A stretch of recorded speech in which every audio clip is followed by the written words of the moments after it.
Nagsisimula ang pelikula sa pagpapakita ng isang nakakulong na lalaki na si Ray Bradstone. Siya ay nakikipag-usap sa isang babae sa telepono habang ang isang preso ay lumapit at nakikialam sa pag-uusap. Sinusubukan ni Ray na iwasan ang kaguluhan ngunit nang patuloy na nakikialam ang preso, siya ay kumilos at sinuntok niya ito sa mukha, dahilan para mawalan ng malay ang preso. Ilang araw ang lumipas, si Ray ay sa wakas ay pinalaya mula sa kulungan matapos ang 7 taon na pagkakakulong. Bago umalis, ibinibigay niya ang ilang mga aklat na kanyang binasa sa gwardya ng bilangguan. Kaagad pagkatapos, isang lalaking nagngangalang Philip Leroux ang dumating sakay ng kanyang magandang sasakyan at inaanyayahan si Ray na magnakaw sa bangko. Napag-alaman na si Philip ang kanyang kasama sa mga krimen na kanyang ginawa noong nakaraan. Sinusubukan ni Philip na kumbunsihin siya na sumama sa kanya sa isa pang pagnanakaw, at inaalok pa siya ng sakay sa kanyang sasakyan. Nang marinig ito, huminto si Ray at ipinahayag ang kanyang pagnanais na siya ang magmaneho ng sasakyan. Sa pag-aakalang pumayag na si Ray, pinayagan siya ni Philip na pumasok sa driver's seat ngunit umalis si Ray at iniwan si Philip sa daan.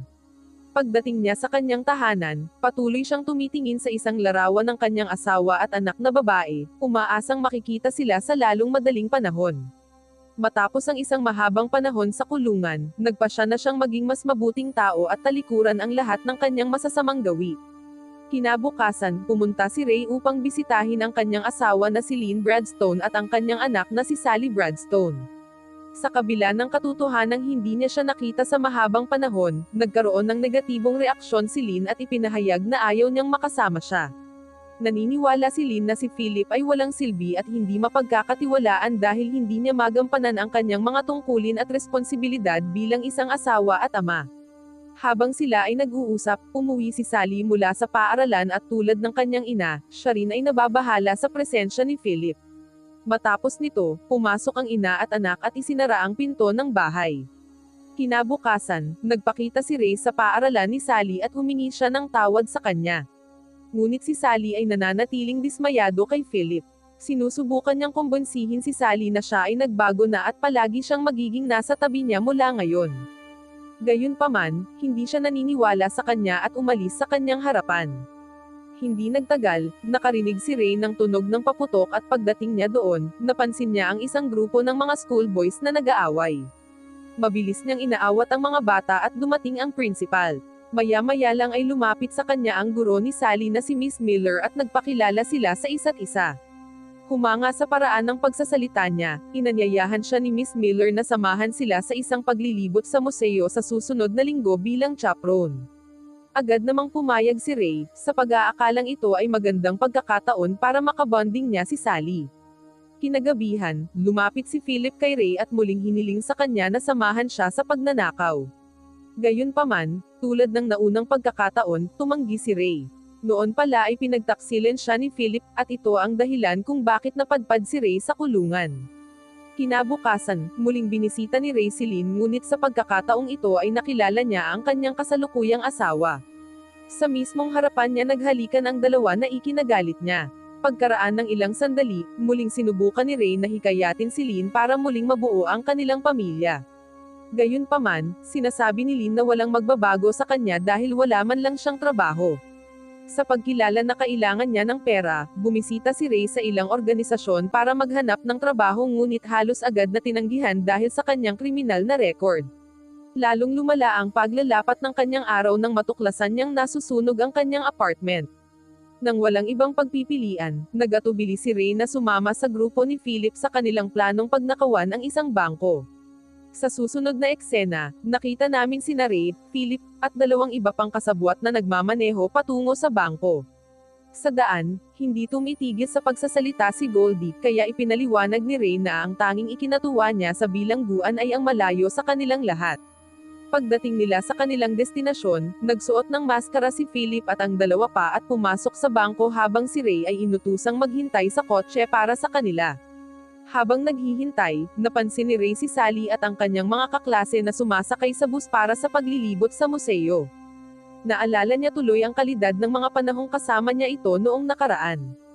Ang mga masasayang alaalang ito ay nagpapaunawa sa kanya na ang kanyang ginagawa ngayon ay mali, at bilang isang resulta, siya ay bumaba sa kotse, itinapon ang susi ng kotse sa mga palumpong, at lumakad palayo.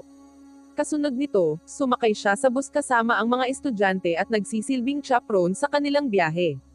Nang mapansin siya ni Sally, nagalit siya at pinababa siya. Gayunpaman, hindi niya ito pinapansin, naniniwala na kung aalis siya, hindi na niya makakasama ang kanyang anak na babae magpakailanman. Sa kabilang banda, ninakawan ni Philip at ng barkada ang bangko at nagmadaling pumunta sa kotse na may dalang pera para lamang matuklasan na wala na si Ray at nawawala ang susi ng sasakyan. Dahil walang pagpipilian, tumakas sila sa pagtatangkang maiwasang mahuli. Gayunpaman, tumakbo si Dale sa direksyon ng bus ng paaralan, na naging dahilan upang bumagsak siya at malaglag ang supot ng pera. Sa takot na mahuli, iniwan niya ang bag at tumakbo palayo. Maya-maya lang, nahuli siya ng isang pulis at dinala. Samantala, sina Philip at Goldie ay nagnakaw ng kotse upang tumakas, at habang nagmamaneho, nakita nila si Ray sa bus ng paaralan. Galit na galit sa pagtataksil, sinimulan nila siyang habulin, ngunit sa kanilang malas, hindi sinasadyang nabangga sila ng isang truck. Pagkatapos ay nakipag-ugnayan si Philip sa paaralan at kahit papaano ay nakakuha siya ng impormasyon tungkol sa kung saan patungo ang school bus. Sa ibang lugar, nagkamalay si Dale sa ospital. Di nagtagal, 2 pulis ang humarap sa kanya at humingi ng impormasyon tungkol sa pagnanakaw sa bangko. Matapos ang interogasyon, nalaman ng pulisya na ang bag ng pera ay nasa isang bus ng paaralan na nakaparada sa malapit. Sa sumunod na eksena, sa wakas ay nakarating na si Ray at ang mga estudyante sa museo, ngunit ang nakakalungkot, nalaman nilang nagkasakit ang tour guide na dapat sumama sa kanila. Dahil ayaw niyang malungkot ang kanyang anak na babae, nagpasya si Ray na magboluntaryo at gabayan ang mga mag-aaral sa paligid ng museo. Mukhang alam niya ang tungkol sa museo at hayop dahil marami siyang nabasa na libro sa bilangguan. Habang nakikipag-usap sa mga estudyante, napansin ni Ray sina Philip at Goldie sa museo. Sinabi niya sa mga estudyante na magmadaling bumalik sa bus ng paaralan, at ina-activate din niya ang alarma sa sunog na nagudyok sa lahat ng mga bisita na sumugod sa labas. Pagkatapos nito, kapag walang nakatingin, hinarap niya ang dalawa sa banyo at binugbog sila. Pagkatapos, ipinaliwanag niya na nagbago ang isip niya at ayaw na niyang makisali sa kanila. Kasunod nito, hinatid ni Ray ang mga estudyante sa susunod na lokasyon ng kanilang study tour. Pagkarating nila sa kanilang destinasyon, hinintay niya silang makababa at saka hinalugog ang trunk ng bus. Nakapagtataka, nakita niya ang bag na naglalaman ng pera. Sa una, ang kasakiman ay pumasok sa kanyang isip at naisip niyang itago ito, ngunit hindi nagtagal ay naalala niya ang kanyang pamilya at nagpasya na ibalik ang pera upang matapos ang pagsubok na ito. Tinawagan niya si Philip na nakatayo sa kabilang kalye at tumungo sa kanila na dala ang bag ng pera. Gayunpaman, sa parehong oras, dumating ang mga pulis na nagudyok kay Ray na tumakas. Hinala ni na Philip at Goldie na sinusubukan sila ni Ray na i-set up, kaya nagpasya silang humingi ng tulong sa isang Mexican mafia gang sa paghuli kay Ray. Sa hapon, si Ray at ang mga estudyante ay nagmaneho papunta sa kanilang hotel, at inutusan sila ni Miss Miller na tahimik na manatili sa kanilang mga upuan. Sa sandaling dumating sila, kinuha ni Ray ang bag ng pera at pumasok sa kanyang silid. Pagkatapos ay tinawagan niya si Philip at hiniling sa kanya na kunin ang pera mula sa hotel kung saan siya kasalukuyang tumutuloy. Gayunpaman, si Philip na naniniwala na si Ray ay nag-double cross sa kanya ay humihiling na ihatid niya ang pera sa isang mas ligtas at nakatagong lokasyon.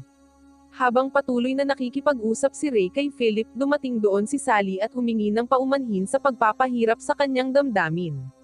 Pagkatapos, ang mag-ama ay nagkaroon ng isang magandang muling pagsasama pagkatapos ng mahabang paghihiwalay. Sa gabi, dinadala niya siya sa isang tindahan ng musika at pagkatapos ay pumunta sila sa isang restaurant. Sa ganitong paraan, sinisimulan ng dalawa na ayusin ang lahat ng kanilang hindi pagkakaunawaan. Sa gitna ng lahat ng ito, 2 detective ang dumating sa hotel at tinanong si Miss Miller tungkol sa kinaroroonan ni Ray. Ipinaalam din nila sa kanya ang pagiging sospek ni Ray sa kaso ng bank robbery, na ikinagulat ni Miss Miller. Makalipas ang ilang sandali, inihatid ni Ray si Sally sa hotel at iminungkahi niyang maglaan ng oras kasama ang kanyang mga kaibigan, lalo na si Josh, na tila may gusto sa kanya. Masayang nagbalik si Sally sa hotel pagkatapos magsaya kasama ang kanyang ama, ngunit panandalian lang ang kanyang kagalakan nang makita niya sa balita na sinampahan ng kasong robbery si Ray. Galit na galit, hinarap niya ito kaagad na sinasabing nagkamali siyang muling magtiwala sa kanya. Gayunpaman, hindi handa si Ray na sumuko sa kanyang anak ng ganoon kadali. Sinabi niya sa kanya ang lahat ng nangyayari, at sa wakas ay nagpakalma ito kay Sally. Samantala, napansin niya ang mga detective sa malapit at napagtanto na siya ang hinahanap ng mga ito. Kaya, hiniling niya kay Sally na kunin ang bag ng pera mula sa kanyang silid. Matapos makuha ang bag, pinakiusapan siya ni Ray na sumama sa kanyang mga kaibigan habang pupunta siya upang ibalik ang pera. Sumang-ayon si Sally at nagsimulang maglakad pabalik, ngunit sa kasamaang palad, dinukot siya nina Philip at Goldie. Samantala, nang dumating si Ray sa tinukoy na lokasyon, nakita niya ang 3 miyembro ng gang ng Mexican.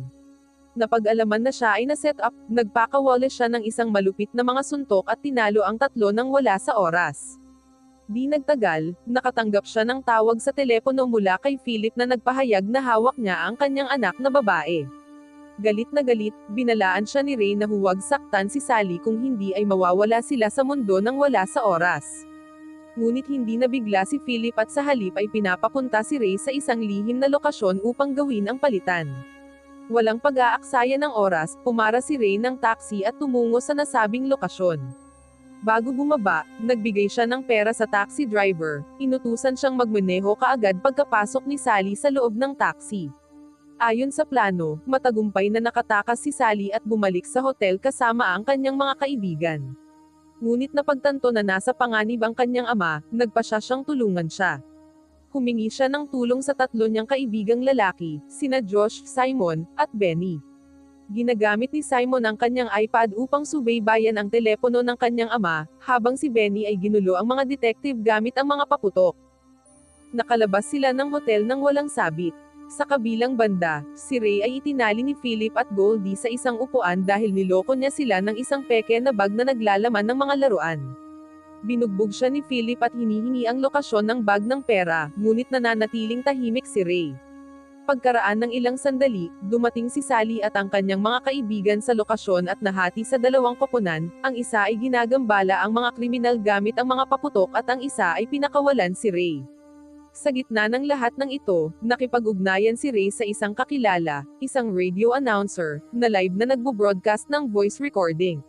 Sa kalaunan, narinig ng mga pulis pati na rin ni Lynn ang broadcast at nagmamadaling pumunta sa pinangyarihan ng krimen. Di nagtagal, nahuli nina Philip at Goldie si Ray at ang mga estudyante habang tinutukan ng baril. Si Philip na walang kamalay-malay na nire-record ang kanilang pag-uusap, ay tahasang inamin na si Ray ay ganap na inosente at nais lamang nilang e-frame up siya. Babarilin na sana silang lahat ng 2, ngunit kasabay nito ang pagdating ng mga pulis at nahuli ang 2 kriminal. Sa wakas, idineklara ng inosente si Ray dahil sakay siya ng bus kasama ang mga estudyante nang mangyari ang pagnanakaw. Hindi nagtagal, dumating din si Lynn at natuwa siya nang malaman na walang nangyari sa kanyang anak. Pero sinampal niya ang dating asawa dahil sa nangyaring panganib sa buhay ng mga bata. Hindi nag-react si Ray at sinabi lang na naging mas mabuting tao na siya. Sa huling eksena, nasa istasyon ng radyo si Ray nang makatanggap siya ng tawag mula kay Philip na humihingi ng kanyang payo kung paano makibagay sa buhay sa bilangguan. Binanggit ni Ray ang 3 mahahalagang bagay, harapin ito, maging tapat, at matulog habang ang kanyang bag ay nakasandal sa dingding.